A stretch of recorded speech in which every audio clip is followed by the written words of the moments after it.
Why did Rome hand its survival to a battle-scarred outsider and gamble its future on a new way of war? In 105 BCE, after the catastrophe at Arausio, the Republic stared into an abyss.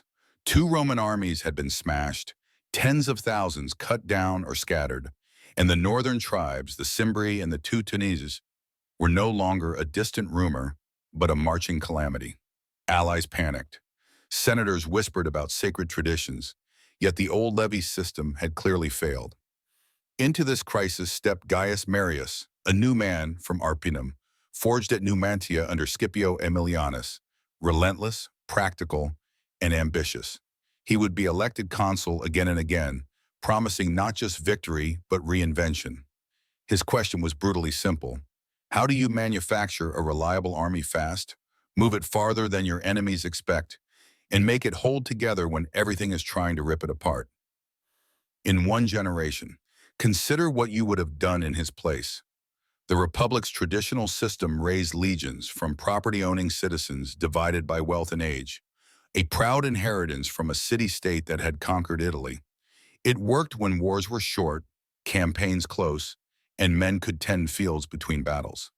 But Arausio exposed its weakness: fragmented command, political jealousy, and a brittle levy that dissolved under mass shock. Rome needed bodies, and fast. Marius proposed an answer that horrified purists yet fit the strategic reality. Open the ranks to the poorest citizens, the capite censi. Offer regular pay, a share of plunder, and crucially, the promise of land at discharge. Recruit for endurance, discipline, and hunger. Tie ambition to training. Critics saw a rabble. Marius saw a professional army in the making, an instrument that could be sharpened and kept sharp, independent of harvest seasons and senatorial delay. It was ruthlessly practical. Why abandon the venerable manipular chessboard that had beaten Carthage? The answer lay in control, cohesion, and scale. The older system arranged three lines: hastati, principes, triarii, in small checkerboard units that excelled in flexibility but demanded flawless coordination and deep experience. In crisis, those seams tore. The cohort emphasis associated with the Marius reorganized the legion into 10 larger blocks, each a self-contained team of several centuries under hardened centurions. Fewer seams, simpler orders, mutual support when the line buckled. It was an answer to mass shock on open ground and the grinding demands of distant campaigning. Pair that structure with a sacred center, the aquila as the legion's soul, and you've got cohesion under fire. Lose the eagle, lose yourself. Keep it, and even a battered line can regather around that standard, killing panic before it spreads. The idea wasn't romantic, it was engineered survival. In emergencies, simplicity beats elegance every time. Operationally, unknown to many commentators at the time, logistics would become Rome's silent weapon. Marius drilled endurance into identity, earning his men the nickname Marius's mules. Carry your kit, reduce the baggage train. Stop relying on slaves and camp followers to move your life for you. A legion that hauls its own tools can move fast, entrench nightly, and choose when to accept battle. The fortified camp wasn't scenery, it was doctrine. A ditch and rampart ringed every halt, creating a defensible perimeter, a ritual of order after the chaos of marching. Cohorts knew their gates, their streets, their stations. If an enemy struck at dawn, he smashed into prepared positions, not sleeping chaos. Consider the strategic payoff. Mobility with predictability. You know where you'll sleep, how you'll regroup, how you'll eat. Your enemy guesses. In war, certainty feeds courage. Uncertainty feeds fear, confusion, and waste. Speed becomes discipline, made visible. Why persist with the short stabbing sword and the heavy oval shield when enemies swung long blades and hurled javelins by the fistful? Because Roman combat was about controlled shock, not theatrical duels. The scutum formed a mobile wall. Behind it, the gladius punished any intrusion. But the real prelude to that grim embrace was the pilum. Thrown at close range, its weighted head and clever construction shattered shields and tangled hands. Even when it didn't penetrate deeply, it bent, dragging on the defender's arm, forcing a choice: drop the shield or slow to a crawl. That moment of hesitation was everything. Archaeological finds of pilum heads with modified rivets and softer shanks support the ancient claim that these were tools designed to ruin enemy cohesion. One volley, then a disciplined advance. Consider the drill. One step, two steps, lock shields, strike under the rim. Repeat. Do it without mercy. Why did politics matter so much to a tale about marching and killing? Because the reforms were born from scandal and fear. In Numidia, Jugurtha had humiliated Roman commanders with bribes and delay, proving that corruption could defeat legions as efficiently as spears. Marius rose on fury at that failure, promising competence and merit. In 105 BCE, Arausio multiplied the horror. Two Roman forces, split by jealousy, annihilated when they should have combined. Ancient numbers are inflated, but the disaster was real. Regional finds and temporary camp traces in southern Gaul still whisper of large Roman movements and hurried defenses. The Senate needed salvation. Marius offered a plan, but the real shock was this. By recruiting the poorest citizens and tying their futures to land grants, he redirected loyalty, not to the Senate's abstractions, but to the general who'd secure their pay, their plunder, and their retirement. Power had migrated. Unknown to them, the enemy was planning too. The Cimbri and Teutones weren't mindless hordes. They were migrating nations with wagons, families, and leaders hungry for land. They'd already smashed Roman armies. The stakes couldn't be higher. Over the next years, 107 to 100 BCE, Marius would be elected consul in a run that bent precedent, train and retrain his legions, and then meet the northern threat in set-piece encounters. At Aquae Sextiae, he'd spring a devastating ambush. At Vercellae, he'd weaponize the sun and the dust. The tactical thinking was consistent. Manage cohesion, control the moment of impact, deny the enemy clean momentum. There's debate among scholars about how much of the cohort system was Marius's invention rather than evolution. What's not in dispute is the result. An army that behaved the same way under stress, obeyed centurions, and could be redeployed without dissolving. That predictability terrified his opponents and rivals. So what decision would doom the Republic while saving it on the battlefield? This one, creating a professional force whose identity, welfare, and future depended less on civic duty and more on the patronage of its commander. It solved the immediate strategic crisis, manpower, mobility, cohesion, yet shifted the gravitational center of Roman politics. Veterans would want land, generals would promise it. The Senate would waver, and when commands became prizes wrestled by legislation and street violence, men with legions would choose certainty over decorum. Marius didn't intend to arm politics with steel. He intended to make Rome unbeatable abroad. Consider what you would have done after Arausio: defend tradition and risk annihilation, or raise an army that could endure and accept the consequences later. Our story now turns to the machine he built, how it trained, marched, fought, and learned to win even before a sword was drawn. That's the next question. Why would a commander trade elegance for endurance and reorganize Rome's legions into blunt instruments that never tired?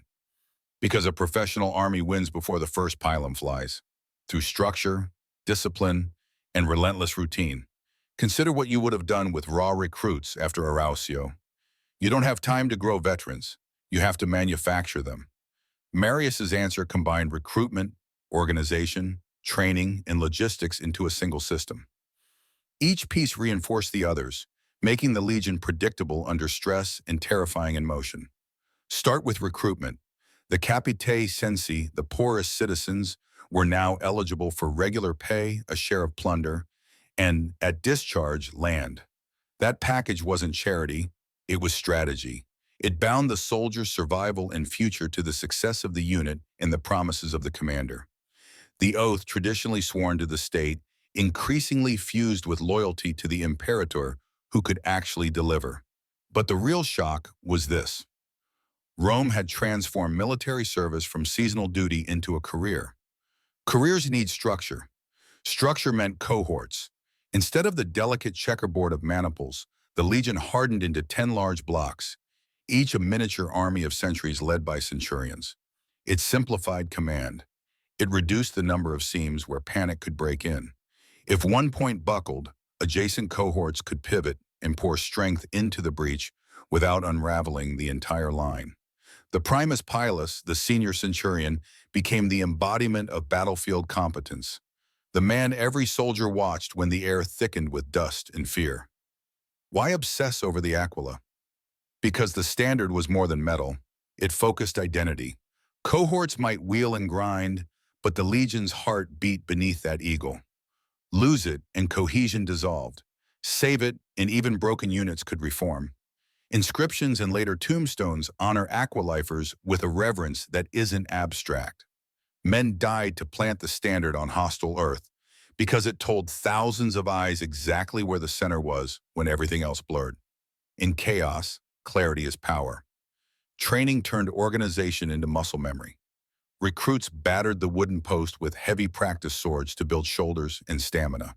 They marched in full kit for miles, learning the tempo of the column and the feel of a shield edge against the neighbors. They dug, always dug, because entrenchment wasn't punishment. It was survival. The camp, ditch, rampart, gates aligned to the unit's plan, made ambushes costly and surprise nearly impossible. Unknown to their enemies, Rome's legions spent each evening manufacturing tomorrow's advantage. Let's talk weapons as systems, not talismans. The scutum formed a traveling wall. The gladius hispaniensis was short for a reason. It killed in tight places where long blades snagged. The pilum was the prelude and the trap. Thrown at 15 to 30 paces, its weighted head hit like a mallet, in the softened shank or wooden peg bent, dragging the weapon down and wrecking the shield. Suddenly the enemy's protection became an anchor. He slowed, exposed, and the cohort surged. Tactical analysis matters here. Picture a cohort's frontage, roughly 70 to 100 meters, advancing in lockstep. First volley shatters shields. The second, if there's time, targets dense clusters or the men threatening standards.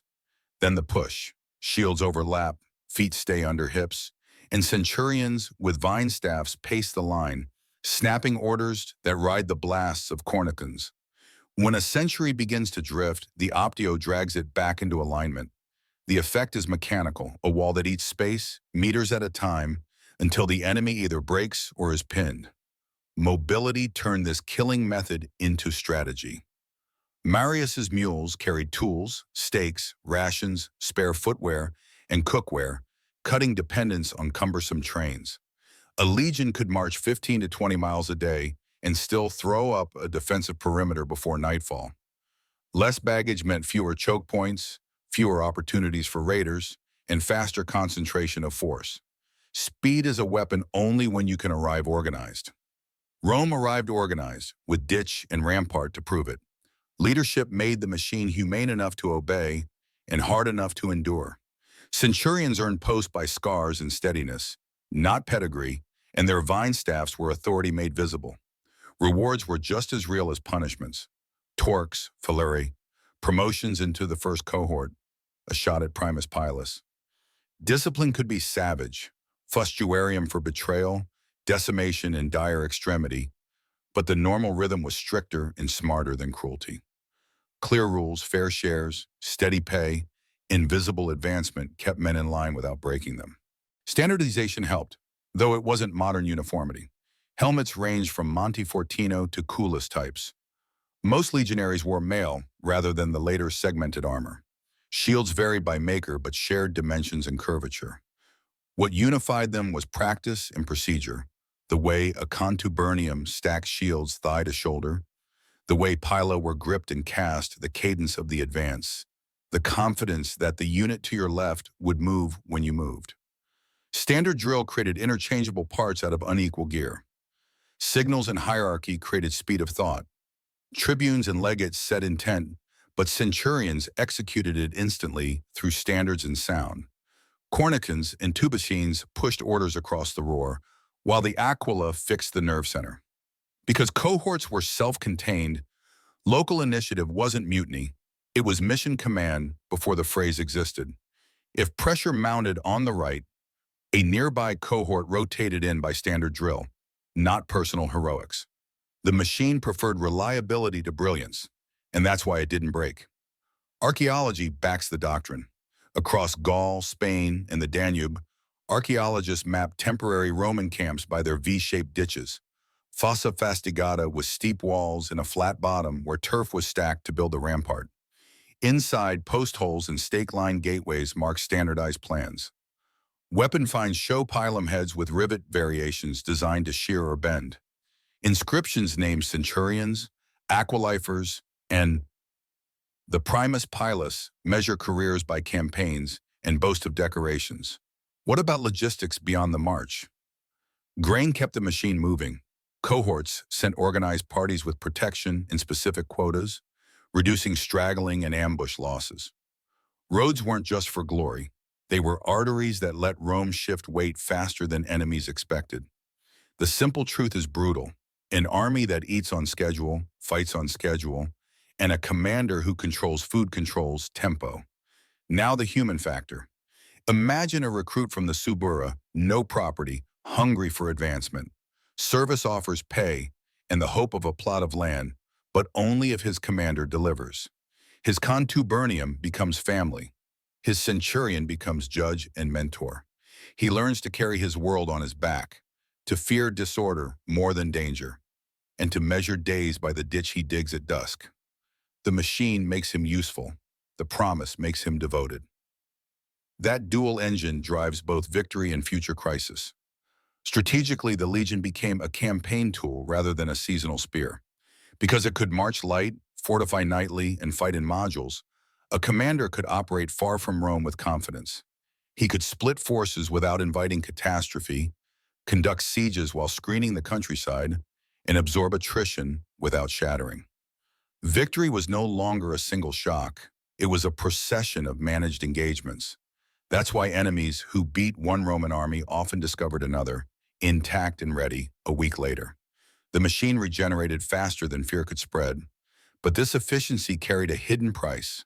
A soldier who expected land at the end of service had a stake in his commander's political success. A centurion whose decorations depended on long campaigns welcomed opportunities that senators dreaded. The legion's professionalism gave Rome its edge and nudged the constitution toward crisis. Consider what you would have done in Marius's boots. Build the machine that saves the state right now, or preserve a levy that satisfied tradition. But lost wars. Next, the machine meets the Cimbri head-on. Why did Marius choose to force battle under a blinding midday sun on the Po plain when every veteran knew heat and dust punished the aggressor? Because he intended to turn the sky itself into a weapon. In 101 BCE, with the two-tones shattered at Aquae Sextiae, the last and largest threat, the Cimbri, poured into northern Italy. Rome paired two consuls, Gaius Marius and Quintus Lutatius Catulus, equal in rank but not in reputation, to deliver a final decision near Vercellae. Consider what you'd have done with a divided command and a rival watching every move. Catulus had suffered earlier setbacks and needed redemption. Marius had stacked consulships and needed proof that his reforms worked in the open against a charging mass. Their soldiers carried personal futures into battle, pay, plunder, and promised land. Italian allies feared devastation if the Cimbri broke through. The stakes were existential, and the field deceptively simple, flat, dry, windy, and treacherous with dust. Marius's reconnaissance found a tactical lever. By aligning his legions with the sun at their backs and the wind quartering, he could blind the Cimbri and blow grit into their faces at the moment of contact. Ancient sources describe his choice to delay until the sun climbed high. Others dispute details, but the intent is clear. Control the environment, then the enemy. Catulus arranged his men alongside, anxious to erase doubts about his nerve. Between them stood a fragile unity. How did the two armies differ? The Cimbri advanced in great depth, a moving nation with wagons, families, and a laager to the rear. Their weapons were long and brutal, their courage undeniable, their formation less nimble under pressure. The Romans faced them with cohorts, modular blocks led by scarred centurions, light troops screening the front, and cavalry looping the wings. The Aquila-centered identity, the ditch they'd dig that evening, promised survival. Rome's strength was repetition turned into reflex. Tactical analysis matters here. The sun, when weaponized, does three things. It obscures signals, it dehydrates, and it amplifies dust. A deep, rushing mass loses communication first. Its rear can't see its front, and orders die in the glare. The wind carries grit into eyes and throats, slowing the shield wall's pace. Meanwhile, cohorts with fixed intervals can dress their lines by standards, not sight lines alone. Marius sought a battle of controlled intervals. The Cimbri expected a collision. At first light, the cavalry felt for the enemy's edges. Roman, Italian, and allied cavalry tested the flanks, drawing out Cimbri horse. In the center, skirmishers loosed darts and arrows, not to kill but to force shields up and break stride. Reports flowed back, massive numbers, a deep central push forming, wagons behind. Marius held his infantry steady, measuring breadth and distance. Catulus, under scrutiny, kept his cohorts tight. All waited for the sun, then the moment. With the glare now leveled at the Cimbri, Roman horns sounded and the front ranks surged to pilum range. A single disciplined volley tore forward, heavy shafts punching through shields or bending to drag them down. The second volley, where distances allowed, targeted dense knots and standard bearers. The physics weren't decoration, they were doctrine. A shield becomes a weight, an arm fatigues, a formation stalls. That heartbeat of hesitation invites the gladius and the shove. On the Roman left, a Cimbri wedge slammed forward, howling, shields high, spears thrusting overhand. Centurions paced the line with vine staffs, correcting drift, cursing and cajoling. When a century bowed under pressure, the optio pulled it back a meter and a fresh rank stepped in, rotation without panic. Adjacent cohorts pivoted in, creating a shallow crescent to absorb and fix the wedge. Not heroics, but a practiced geometry of violence. The mass met a machine and stopped moving. Meanwhile, Catulus's center held more firmly than critics expected. His men had been accused of timidity earlier in the campaign. Now they paid that debt with steadiness. Later narratives dispute who struck the decisive blow. But in the dust that day, the difference mattered less than continuity. Legions don't win by brilliance. They win by refusing to misstep when tired, thirsty, and half-blind. The Aquila fixed every eye. Men dressed on the standard and inched forward, meter by meter. Tactical choice defined the next phase. Pursue momentum or preserve shape. The Cimbri line frayed, but behind it waited the wagon line, a ringed refuge that could become a killing ground. Marius signaled restraint. Cavalry angled to the wings to cut off escape instead of plunging into the lager. Light troops harried to deny regrouping. The mindset matched the nightly camp, win by removing surprise, not by chasing glory into traps. Consider what you would have done with victory beckoning. Do you hurl your best cohorts into the wagon wall for trophies and headlines? Or do you hold the line, seal the exits, and let fear do the work? Marius chose the latter. The Cimbri, blinded and compressed, began to give way. Bands tried to break out. Roman cavalry harried them into pockets where cohorts could finish the job. Controlled aggression replaced impetuous pursuit. The day's rhythm favored patience, and patience killed. The fighting around the wagon circle turned terrible. Ancient writers linger on women urging men forward, and, when all was lost, choosing death over capture. Numbers of the slain swell beyond belief, but no one doubts the annihilation. Standards were taken, leaders cut down, and a people smashed against a state that had turned logistics into destiny. By afternoon, the Po plain held more dust and silence than bodies still moving. But the real shock was political, not tactical. Who owned the victory? Marius, the architect of reform and the dominant consul, or Catulus, the colleague whose center had stood firm and whose career depended on recognition? Competing accounts bloomed immediately. Some credited Marius's dispositions and timing. Others stressed that Catulus's legions bore the brunt.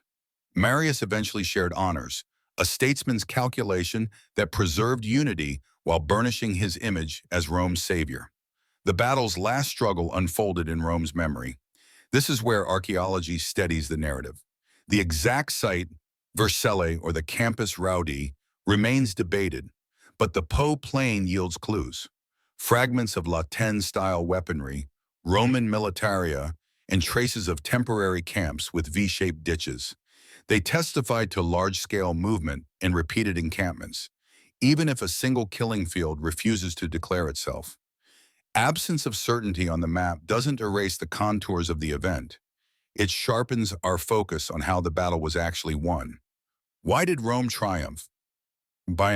Because the reforms had fused organization with intent. Cohorts gave commanders modularity, reinforce where pressure built, pivot to exploit a sag, seal gaps without sending couriers on heroic dashes. The pilum degraded the first shock, the aquila-centered will.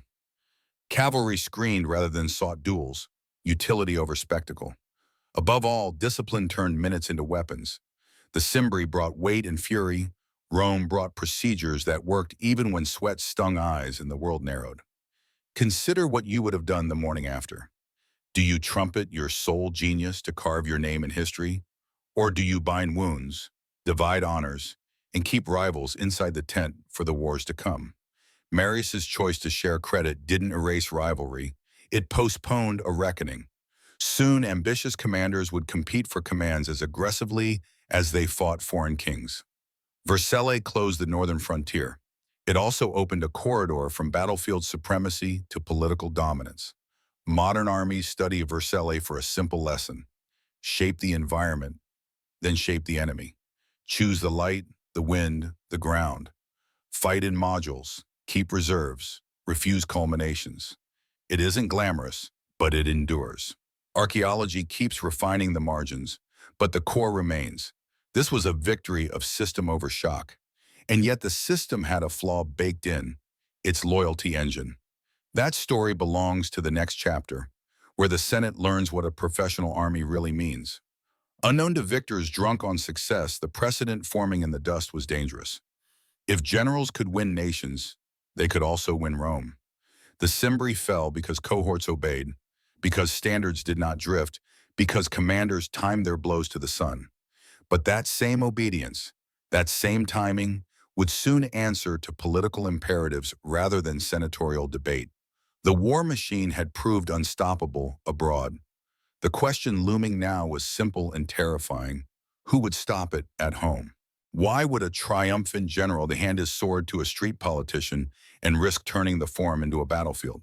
Because in Rome after Vercellae, the next decisive engagement wasn't against a foreign king. It was over who controlled the promises made to a professional army. Veterans wanted land. Credit for victory meant power. And the Senate, rattled by defeat and then dazzled by salvation, still clung to procedures built for a city-state, not an empire. This decision would doom the Republic if handled badly, and both Gaius Marius and Lucius Cornelius Sulla understood the stakes. Consider what you would have done. Share glory to preserve unity, or seize it to force the future. For Marius, fresh from annihilating the northern threat, the immediate strategic problem was political logistics: how to feed, house, and reward the men whose endurance had saved Rome. The old citizen levy faded. A professional legion expected payment that matched its sacrifice. Enter Lucius Appuleius Saturninus, a fierce tribune willing to ram agrarian laws through a hostile Senate. He proposed land bills to settle Marius's veterans, especially in Africa, an enormous fertile prize. There was method to the generosity.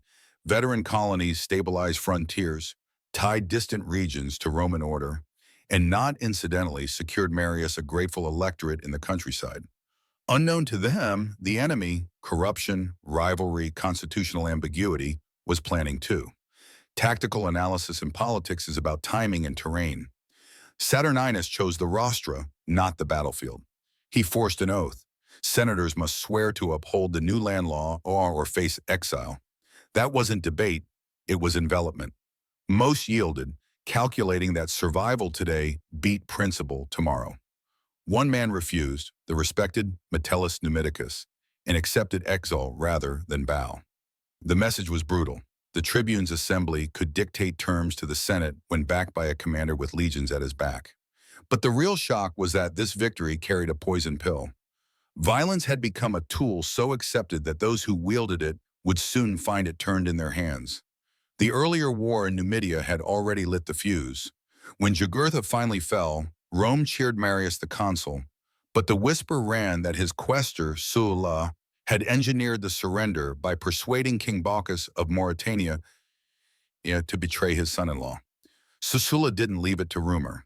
He wore a signet ring memorializing the handover, and later his son would mint a coin flaunting the scene. Bocchus presenting Jugurtha to a Roman commander. Numismatic evidence like that isn't gossip, it's a public claim. Sulla had marked the record, and Marius heard it loud and clear. The rivalry was personal long before it was constitutional. Character mattered because character shaped strategy. Marius, a new man, despised aristocratic complacency and believed results created legitimacy. Sulla, an old patrician, house gone poor, cultivated allies with charm and a reptile patience. Each measured the other as predators do. Marius needed tribunes to carry his reforms. Sulla needed patrons to clear his way to great commands. Neither could afford humility. Consider what you would have done with that coin in circulation. Ignore the slight and risk losing your legend, or strike back politically and make a future enemy inevitable. Saturninus' second tribunate turned the forum into a tactical space. He pushed another land bill and aimed at a consulship for his ally, Gaius Servilius Glaucia, slicing into the Senate's pride and power. During the voting, the popular candidate Gaius Memmius was murdered. Blood in the forum was no longer metaphor. The Senate issued the Senatus Consultum Ultimum, the final decree, a constitutional emergency signal that ordered magistrates to save the state by any means. Irony piled high. They turned to Marius, the very man whose veterans had fueled Saturninus' muscle to suppress Saturninus. Marius complied. He besieged the radicals, who barricaded themselves, and once they surrendered, a mob killed them in custody. That outcome carried a tactical lesson in urban warfare. Once violence enters the city, no one controls the escalation curve. What would you have done, standing where Marius stood? Defy the Senate and protect your tribune allies? Or obey and stain your populist credentials with their blood? He chose order over faction and paid a cost he couldn't yet see. Supporters whispered traitor. Enemies saw vulnerability. For a time, Marius stepped back, traveling east and watching Rome's stage fill with new actors. But the army he'd professionalized kept drilling. Its loyalties deepened where land and loot flowed, not where old men argued under painted ceilings. The machine waited for a commander who matched its appetite. The social war broke the Republic's political shell. Italian allies, long promised inclusion and weary of second-class status, revolted when reforms collapsed with the assassination of the reformer Drusus. What began as petitions became sieges. City after city raised its own standards. Rome bent and nearly broke, and in this crucible, Sulla blazed. He organized relentless campaigns against Samnite and Marsic armies, proved he could coordinate multiple columns, and projected the calm that soldiers read as competence. Honors and elections followed. By 88 BCE, his name carried a weight Marius could feel. The Marian Reforms had created a market for military excellence, and Sulla's stock was soaring. Then the East erupted. Mithridates VI of Pontus, opportunist and strategist, surged across Asia Minor and into Greece, and in a calculated terror, he arranged the slaughter of tens of thousands of Romans and Italians in what later writers called the Asiatic Vespers. The message was geopolitical and psychological. Rome's grasp could be pried loose. Whoever got the command to fight Mithridates would command not just armies but the flow of treasure, patronage, and prestige from the richest provinces in the East. This was the prize men killed to hold. The Senate awarded the command to Sulla, consul and social war hero. Marius, aging and unwilling to be eclipsed by the former quaestor who'd once ridden his coattails, moved in the only arena still open to him, the assembly. With the tribune Publius Sulpicius Rufus, silver-tongued, ruthless, he orchestrated a transfer of the command by popular vote. It was a tactical flanking maneuver, lawful in form, revolutionary in effect. Sulpicius used gangs to dominate the forum, drove senators into hiding, and rammed the law through. His rhetoric painted the move as necessary correction. His cudgels made it reality. Sulla fled the city, Not beaten, but calculating. Consider what you would have done if you were Sulla. Accept humiliation and watch your army reassigned to a rival, or use the tool the reforms had accidentally forged, a personal bond with battle-hardened legions. Sulla's answer changed history. He went to his camp at Nola, laid out the facts to his men, and asked them to march, not to Asia but on Rome. The taboo was ancient. No general should bring legions within the sacred boundary. But the soldiers followed the commander who had led them to victory and promised more. The Republic's legal fiction snapped under the weight of professional loyalty. Urban combat in Rome was swift and ugly. Narrow streets became choke points, temples accidental redoubts. Sulla advanced in modules, pushing skirmishers ahead to unsettled defenders, using standards as rally beacons when the view collapsed into dust and shouting. Marian partisans tried to block routes with hastily raised barricades. Some of the city's own slaves joined the melee. But a disciplined cohort that knows how to clear a trench knows how to clear a street. Momentum fed morale. Sulpicius was hunted down and killed. Marius fled first to the coast, then into a wandering exile that would take him to Africa. Laws were annulled. The Senate, shaken and relieved, restored Sulla's command. But the real shock was the precedent, not the purge.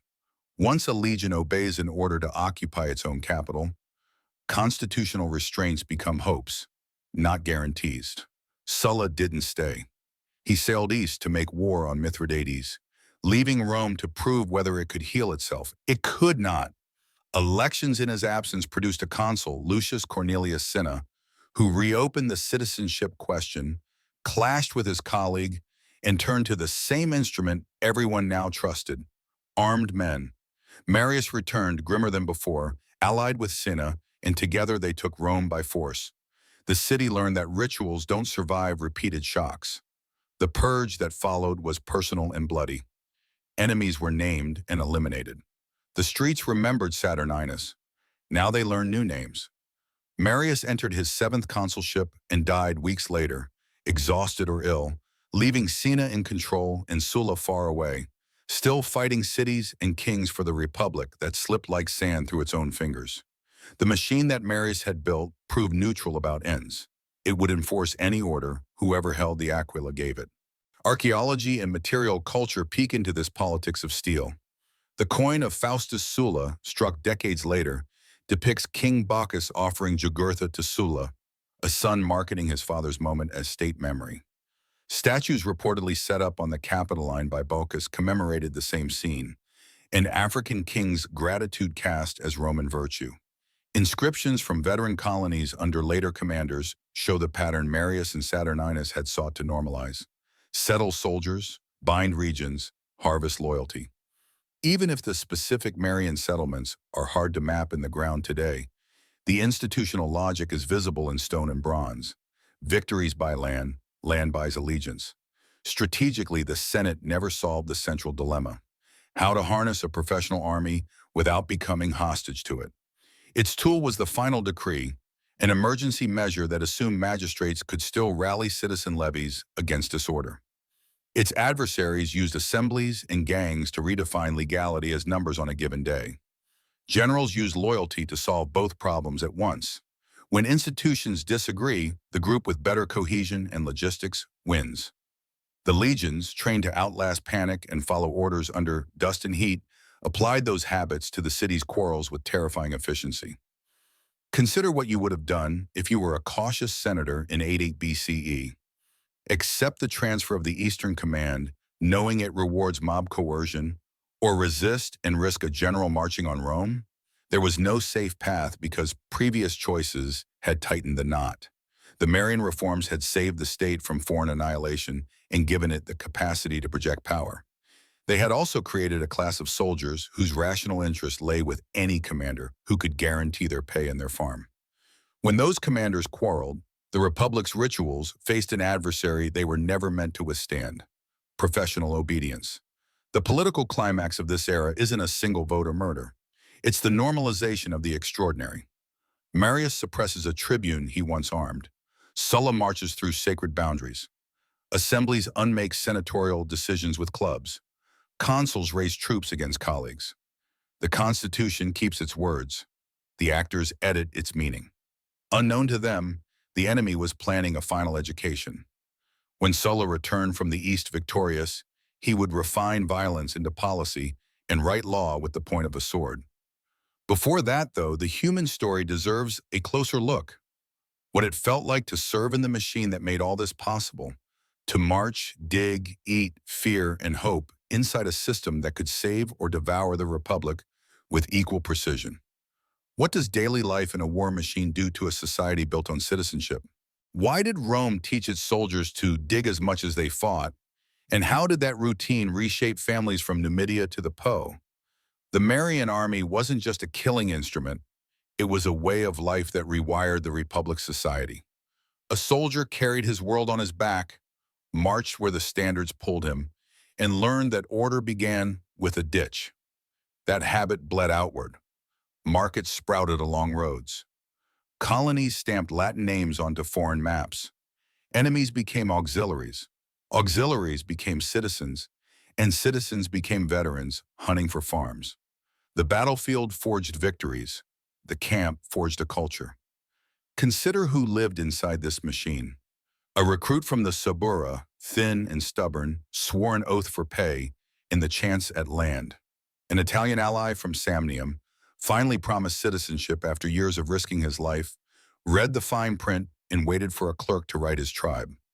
A centurion, vine staff in hand, counted scars like promotions and guarded his contubernum like a father. A Gallic potter along the Rhone watched surveyors stake out a veteran colony and realized his town's market days would change forever. And in the shadows walked enslaved laborers, captured in the wars that fed Rome's estates, their hands salting grain for soldiers who might one day buy a farm beside the fields they worked in chains. Daily life began at the contubernum, 8 men to a tent, 1 mule, 1 fire, 8 shields stacked at the doorway like a promise. They cooked porridge, baked flatbread on a griddle, and drank sour posca, vinegar cut with water, to make bad wells safe. Each man carried a sarcina, tools, stakes, rations, spare sandals, a cloak, his share of the unit's cookware. Marius's mules wasn't an insult, it was identity. Drill was relentless. March in cadence, throw the pilum on command, rebuild the ditch if the angle's wrong, then do it again. Discipline was a contract as much as a threat. It could be brutal, fustuarium for betrayal, lashes for theft, but rewards were tangible. Double pay for veteran formations, torques and phalae for courage, promotion into the first cohort for men the line trusted. Stability came from predictability. Men who know tomorrow's chores fear battle less because everything else is the same. Why burden a fighter with a builder's load? Because the kit was strategy disguised as sweat. A legion that could cut turf, throw a rampart, and spike a gate every night denied the enemy surprise and gifted itself rest. The camp's geometry, ditch, berm, streets aligned to cohorts, was a map of morale. Archaeology draws it in the soil. The V-shaped fossa, fastigata, steep sides, and a flat base where sod stacked into the wall, stake-lined gateways, post holes outlining mob commanders' tents, carpets of hobnails from Caligae shedding in the dust. Amphore stamps tell the rest of the story. Dressel 1 wine from Italy, oil from Baetica, fish sauce flowing up rivers. A marching camp was a warehouse as much as a fortress, and commerce followed the eagles. But the real shock was outside the rampart. Traders, contractors, and families clustered near the safe perimeter, building instant towns that moved with the standards. How did conquest reshape the conquered? Rome preferred carrots with a stick behind its back. Defeated communities kept their councils and cults if they pledged men and money on demand. Local elites won honor by feeding the Roman machine, supplying grain, raising cavalry, building roads. Sons went to Rome as hostages, then returned as allies with Latin on their tongues. Service proved loyalty, loyalty earned status. Over time, rights followed. Latin status opened courts and contracts. Full citizenship, accelerated after the social war, brought the vote and legal shelter. The process was messy. New citizens were slotted into tribes that diluted their strength, and clerks in Rome held pens that decided how much a lifetime of blood was worth. Still, integration stuck because it paid. Veteran colonies anchored loyalty, markets knitted hinterlands to towns, and magistrates who once cursed Rome began wearing togas cut like their conquerors. Consider what you would have done as a local noble: resist and risk ruin, or cooperate and ride Rome's roads to power. Inside Rome, money changed hands and classes changed sizes. The equestrian order, the business class, thrived on contracts to feed and move the legions. Societates publicanorum leased tax rights and built fortunes in the shadow of marching eagles. On the land, war poured slaves into Italy. Latifundia spread across fertile plains, worked by chained hands under overseers' whips. Small farmers, squeezed by debt and absence, drifted toward the city, swelling the urban plebs that listened to tribunes' promises and generals' boasts. Bread distributions soothed hunger, games dulled anger. The army offered something else entirely: a paycheck, predictable meals, a path to status, and the hope of a plot on a frontier where a veteran's Latin would become the local language. The Marian Reforms didn't create poverty, but they weaponized opportunity. Consider what you'd have done if you were 20 and landless. Wait in a patron's atrium for crumbs, or march for years under a standard that might, at last, become your own fence post? Culture marched in step with cohorts. Soldiers carried household gods and travel altars and adopted foreign rites that promised protection on campaign. In the late Republic, Eastern mysteries seeped into ranks alongside veterans' oaths to Jupiter and Mars.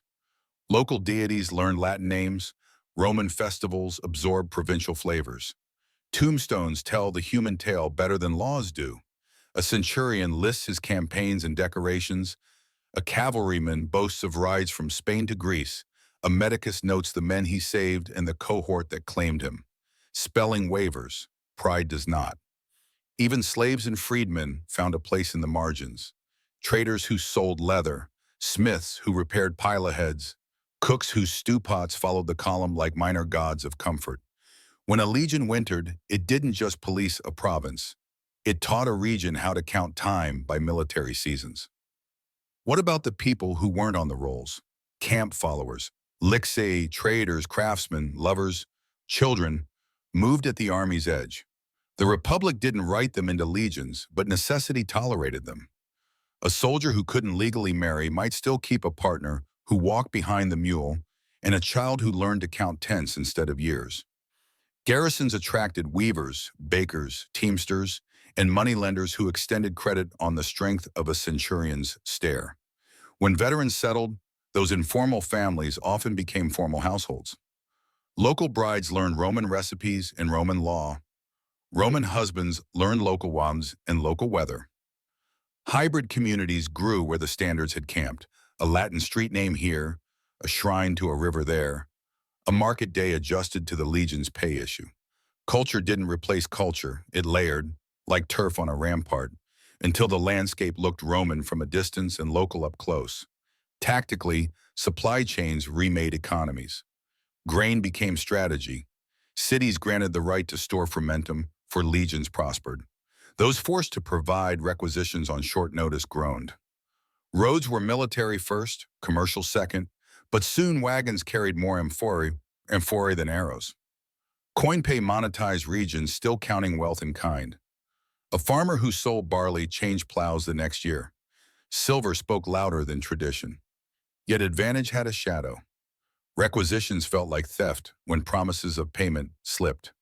Billeting stung when doors opened to boots. Confiscations for veteran colonies bit when land had names older than Latin. Resentment simmered. The social war wasn't born only from legal inequality.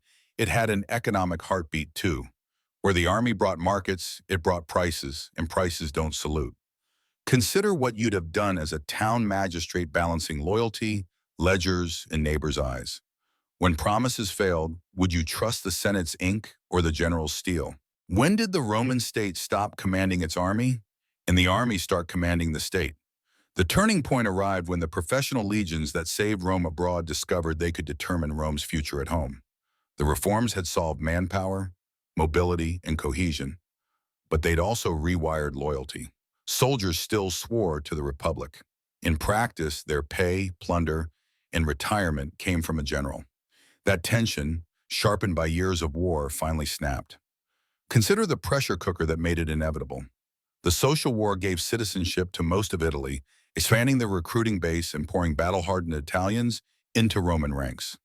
The result was a larger, more seasoned, more cohesive force than any civic levy could have dreamed of. But these were not weekend soldiers. They were professionals who drilled between campaigns, repaired kit, and trained replacements. Their standards didn't furl in peacetime. They waited, ready, for whoever could promise employment, honor, and land. Unknown to cautious senators, operational readiness in peacetime had become the decisive political variable. What does that mean in military terms? A professional legion between wars still marches, throws pila, rebuilds camp ditches, and conducts field exercises. It has a chain of command that communicates instantly through standards and signals. It can mobilize faster than an assembly can vote. That tempo turns any ambitious commander with personal prestige into a rapid response alternative to legal debate. The Roman constitution relied on delay to cool tempers. The legion's discipline erased delay. In strategy, the side that can act before the opponent finishes thinking has already flanked him. This is where personalities met structures. Marius and Sulla had already shattered taboos. Tribunes used violence to seize commands. Sulla marched on Rome to take his back. Then Sulla sailed east, fought Mithridates, and returned with victory, money, and the aura of a man Fortuna favored. He didn't bring the entire eastern host. He didn't need to. He landed in 83 BCE with a hardened core, gathered veterans and nobles to his eagles, and advanced methodically, beating Marian forces piecemeal. The machine he commanded wasn't just strong, it was practiced at obeying him. The Marian side had resources too, commanders like Gnaeus Carbo, strongholds across Italy, and crucially, Samnite allies whose hatred of Rome was generational. For them, this wasn't a contest over constitutional niceties. It was a chance to finish a war that had started before Hannibal. They would aim straight at the city. Their leader, Pontius Telesinus, is remembered for promising that Rome would be leveled if he won. Hyperbole? Perhaps. But he marched on the capital, and the promise felt real enough to Romans watching dust rise on the northern horizon. Tactically, Sulla faced a harsh choice. He could disperse to protect allied towns and risk defeat in detail, or concentrate near Rome and accept that the enemy might reach the walls. He chose concentration. He'd rather fight with his back against the city than chase ghosts with diminishing forces. Consider what you would have done: preserve territory and bleed out, or bet everything on a single clarifying blow. Sulla bet on cohesion. He knew his men would hold longer together than apart. The campaign culminated at the Colline Gate in 82 BCE, just outside the city's northern boundary. The enemy's numbers were heavy, their morale sharper than iron. Sulla drew up his line with the Tiber on one flank and rising ground on the other, anchoring positions to deny envelopment. He placed Marcus Licinius Crassus on the right with a mass of reliable troops and took the left himself, a decision that reveals both trust and calculation. If one wing cracked, the other could pivot to decide the day. Battle opened with a brutal press. The Samnite weight slammed Sulla's left and began to bite deep. Dust and screams swallowed standards. A portion of Sulla's line buckled, and rumors flew that he was dead. On the right, Crassus drove hard, rolling the enemy's flank with relentless pressure, using reserves to keep momentum from stalling. Tactical analysis here is simple and cruel. A line doesn't break everywhere at once. If one wing can rout an opponent faster than the other collapses, the field can be salvaged. Crassus created time. Sulla used it. How? By refusing to convert local collapses into a general panic. He rallied fugitives at a defensible point, reorganized around intact standards, and fed formed bodies, not mobs, back into the fight. That's the cohort system at work even in chaos. Modular units can be reassembled under pressure. By late day, Crassus's success on the right turned inward, threatening to roll up the enemy center. The Samnite assaulted on the left lost its bite when it sensed the danger. Momentum flipped. Sulla's tattered wings stiffened. The enemy, now fearing encirclement, began to fracture. The survivors would be hunted. The city was spared. But the real shock wasn't the sword's edge. It was what followed. Sulla turned a battlefield victory into a political doctrine. He accepted extraordinary power under the revived dictatorship and used prescriptions to annihilate enemies and finance settlements. Lists of condemned men were posted, their property was auctioned, their lives were forfeit. Soldiers became instruments of policy and beneficiaries of its spoils. A general who could erase a senator's name could also erase his debts. That's not revenge. That's statecraft by terror. Was there method beneath the blood? Yes, and it was chillingly systematic. Prescriptions decapitated opposition, funded veteran land grants, and signaled that the locus of sovereignty had shifted. The citizen's safety no longer rested in ancient custom, but in the favor of those who held the legion's loyalty. The dictatorship's legislation codified this new equilibrium. The Senate was enlarged, and juries returned to senatorial control. The tribunate was gutted, its powers trimmed, its career prospects poisoned. Offices were sequenced and ages fixed to slow meteoric populist rises. On paper, these reforms restored order. In reality, they preserved the appearance of the old, while acknowledging the supremacy of the new. Coercive harmony backed by settled soldiers. Veteran colonies made the change visible on the map. Towns across Italy were refounded as Coloniae Cornelia, seeded with Sulla's men. Confiscations fell heavily on communities branded hostile. In places like Pompeii, where Oscan inscriptions still echoed, Latin dominance hardened after Sulla's settlement. Local elites re-emerged with Roman names and Roman laws. Inscriptions, milestones, and dedications revealed a pattern. A commander's victory translated into property. Property into loyalty, loyalty into votes, and violence when needed. Archaeology adds texture to the text. Rebel coinage from the social war shows Italia personified, a reminder of the insurgents' political vision. Later epigraphs from Sullan colonies record magistrates with Cornelian names, proof that the dictator's settlements endured in stone long after the man. Now look at the turning point through individual eyes. A centurion with phalae glittering on his chest reads the proscription list and recognizes a creditor who once sneered at him. He bids at the auction. His sons will grow up on land stamped with a Cornelian colony's legal title. A newly enfranchised Italian, proud of citizenship won in the social war, sees neighbors dispossessed and wonders whether inclusion came too late to be fair. A Samnite survivor of the Calling Gate buries a brother beyond the city that almost fell and understands that his people's war has finally ended in silence. A cautious senator learns to praise the dictator in public and negotiate privately with the men who actually command the cohorts on winter leave. If you were any of them, what would you have done? Celebrate the peace or count the costs hidden inside it? Strategically, Sulla's settlement solved the immediate problem of who ruled Rome and how to pay the men who'd won the decision. It did not rebuild the old equilibrium. By weakening the tribunate, he throttled a pressure valve that had released social steam. By empowering the Senate, he restored a class, but not its legitimacy. He resigned the dictatorship and died at his villa, reportedly confident that he'd fixed the state. He hadn't. He demonstrated a repeatable method. Raise an army, claim legality through emergency, settle your veterans, legislate to your advantage, and step aside before the storm returns. Others learned quickly. Within years, Marcus Aemilius Lepidus challenged the settlement. Pompey rose by winning wars abroad and demanding commands at home. Sertorius ran a counter-Rome in Spain with legions trained in the same Marian Sullan mold. The pattern was set. Disputes that once ended with speeches now ended with camps. The unintended consequence of making the army professional was to make politics military. Every ambitious man understood the new math. If he could keep soldiers paid, fed, and loyal, he could bargain with the Senate or ignore it. There's a modern lesson here. Professional forces are powerful tools that demand constitutional clarity. Pay, purpose, promotion, and post-service security bind soldiers to the system, or to the person who best embodies it. The Marian solution produced veterans who expected contracts honored in land and law.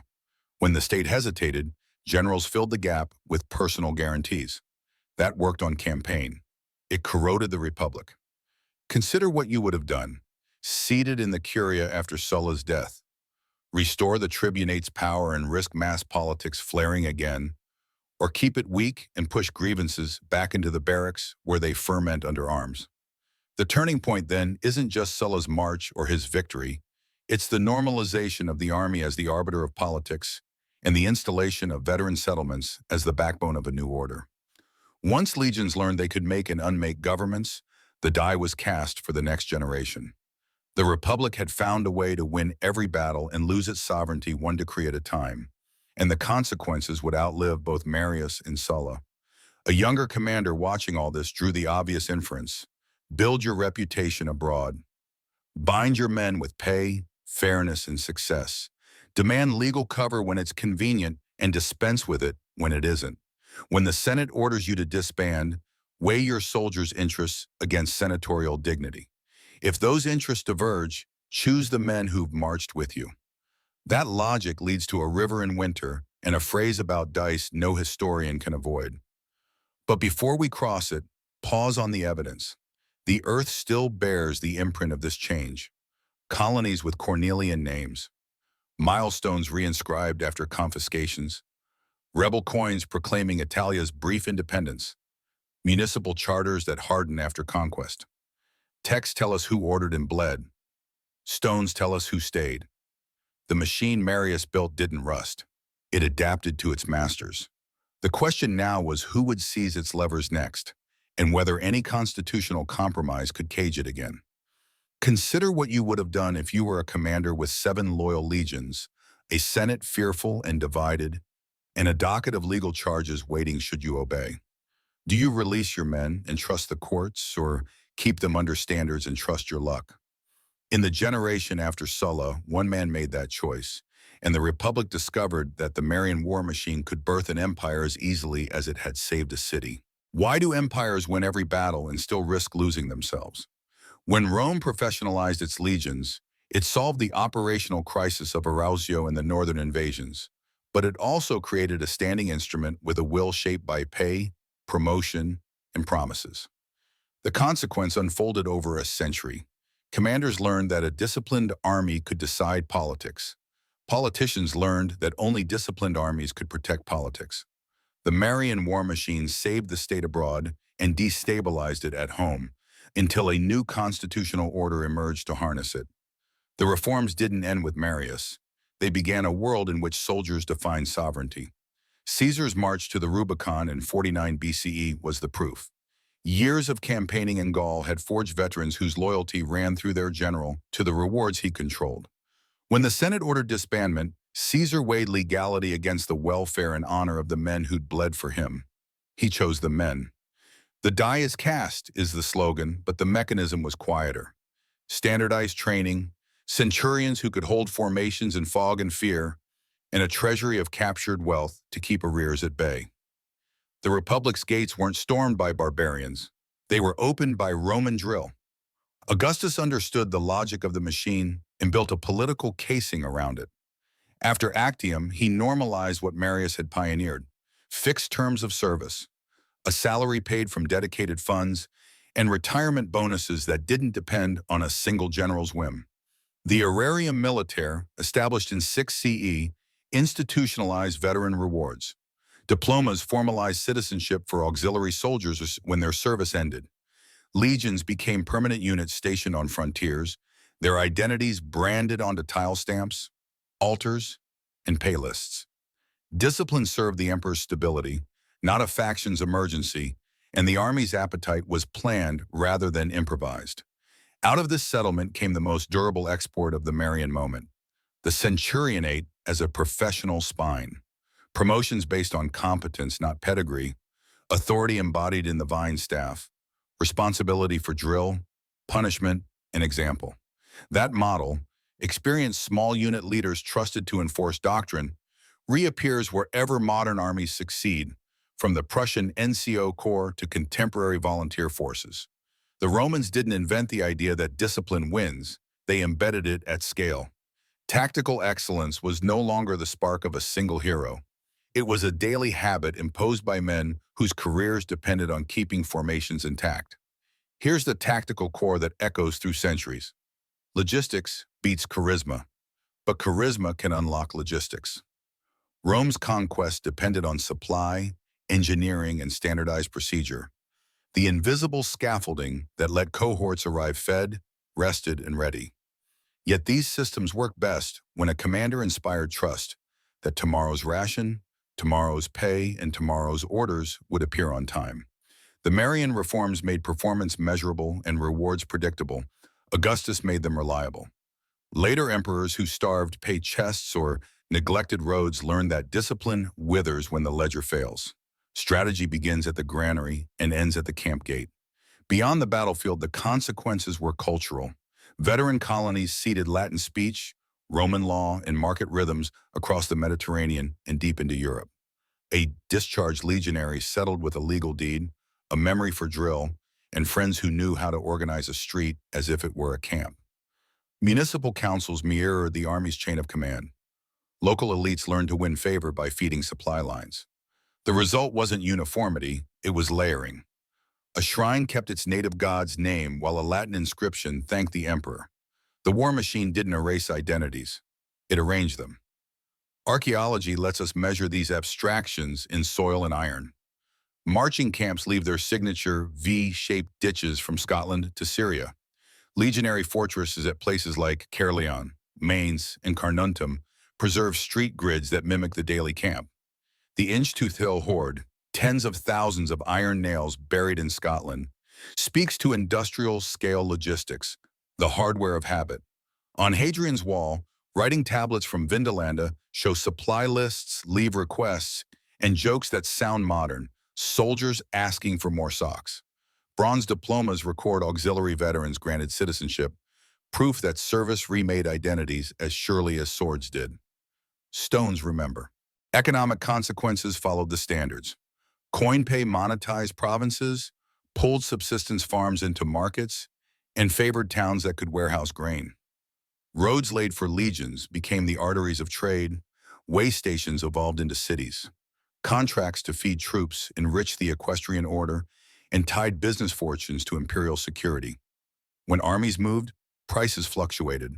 When recruits were raised, labor shifted. The machine's appetite set rhythms for harvests, shipping, and taxation. Even crises reveal the link. Mutinies sparked when pay was late, and emperors fell when frontier units backed a rival who promised a donative. Money taught obedience and rebellion. Politically, the deepest consequence was a permanent tension between charisma and constitution. The Principate solved it by making the emperor the legal fiction of unity, commander-in-chief, fountain of pay and promotion, and final court of appeal. So long as he kept the legions content and victorious, order held. When he failed, the army resumed its earlier habit of selecting masters. The 3rd century crisis, emperors made and unmade by frontier units, wasn't a break with Marian logic. It was its darker rhythm, amplified by more borders and more legions. Professional soldiers abhor a vacuum. They fill it with whomever can lead and pay. Through individual stories, the pattern sharpens. A centurion who'd risen from poverty could enforce law on a provincial road and then retire to a farm in a colony his cohort had surveyed. An auxiliary horseman from Thrace might finish service with a bronze diploma and Latin name, marry locally, and send a son to a legion as a citizen.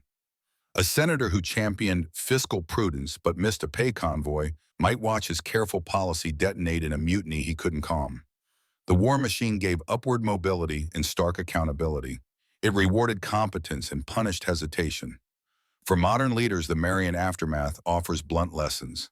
Professionalize and standardize if you want forces that can project power and endure. Invest in small unit leadership because cohesion lives there.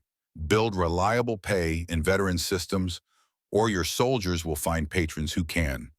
Beware the moment when a commander's personal trust network eclipses institutional authority.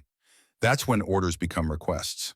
The great temptation is to fund charisma and borrow logistics. The durable path does the opposite. Fund logistics and restrain charisma with law. It's slower, less glamorous, and far more likely to survive a crisis, under pressure and in changing politics. Consider what you would have done as consul in 50 BCE, with Caesar's veterans camped just beyond Italy's legal threshold. negotiate a joint disarmament and hope pride yields to process, prosecute, and risk driving a loyal army into a loyalist's arms, or preempt with force and gamble the city on a winter campaign. There were no safe options because the real decision had been made decades earlier, when Rome chose a professional army to survive. Unknown to them, the machine would eventually necessitate a single master. In our final segment, we'll weigh what Rome gained, what it forfeited, and what questions still haunt every state that marches behind an eagle. Why did Rome risk its republic to save its army? Because after Arausio, the state needed more than courage. It needed a machine. Marius's reforms answered with ruthless clarity: open recruitment, standardized training, modular tactics, and relentless logistics. That choice won battles from Aquae Sextiae to Vercellae and gave commanders the means to shape campaigns far from home. But it also set a fuse. When soldiers' futures hinged on a general's promises, the army became both shield and lever, and politics learned to fear its own protector. Consider what those reforms actually did.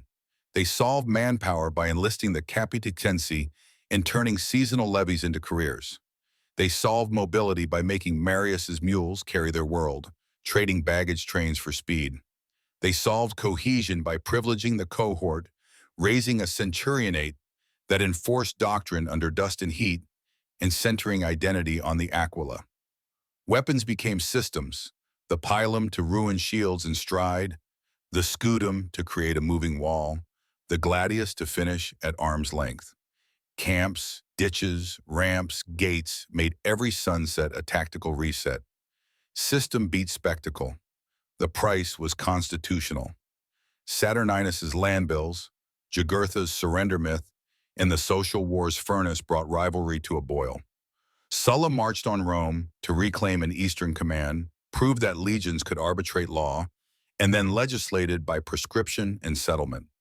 Caesar read the lesson, crossed the Rubicon with veterans whose loyalty ran through pay chests and honor, and broke the republic's equilibrium.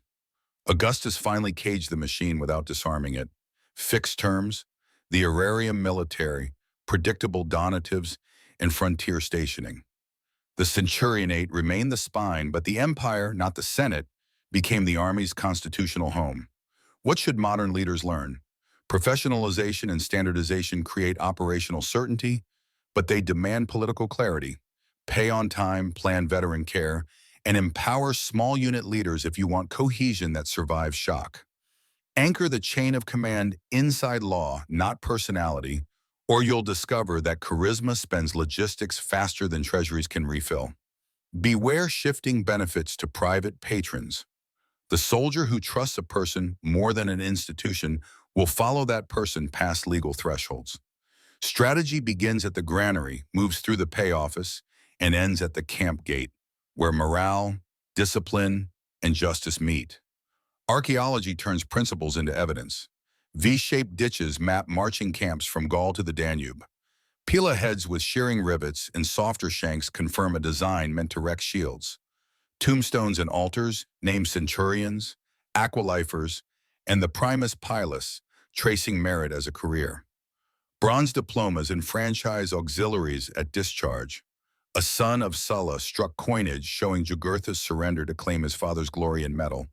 Inch-tooth hills buried nails whisper industrial logistics. The Vindolanda tablets grumble about socks and sapimoin. Stones remember procedures even when texts argue, and they chart how a war machine became a culture. What remains uncertain still matters. How much of the cohort shift was Marius's innovation versus long evolution? Did the famous bending pilum become standard in his time or later? Where precisely did Aquae Sextiae and Vercellae unfold on modern maps? How inflated are ancient casualty figures? And could different political choices on veteran land, on the tribunate, on command transfers, have kept professional soldiers loyal to institutions rather than individuals? Consider what you would have done. Open the ranks to save the state, share credit to preserve unity, or draw a wine and dare a rival to cross it. The strategic verdict is stark. The Marian Reforms made Rome unbeatable abroad by transforming courage into procedure and talent into structure. They also made the Republic vulnerable at home by attaching livelihoods to leaders. Augustus's settlement stabilized the contradiction by giving the army a constitutional home. But the tension never vanished. It only slept between paydays and parades. The question travels well: how do free states harness disciplined force without surrendering to it? If this story gripped you, follow the trail to the next dilemma, Caesar's winter choice at the Rubicon, and decide whether the machine needed a master or merely better masters. But the real shock was that Rome's most humane innovation, professional soldiers with careers, made power safe only when politics earned their trust. Consider what you'd do with that truth in your hands.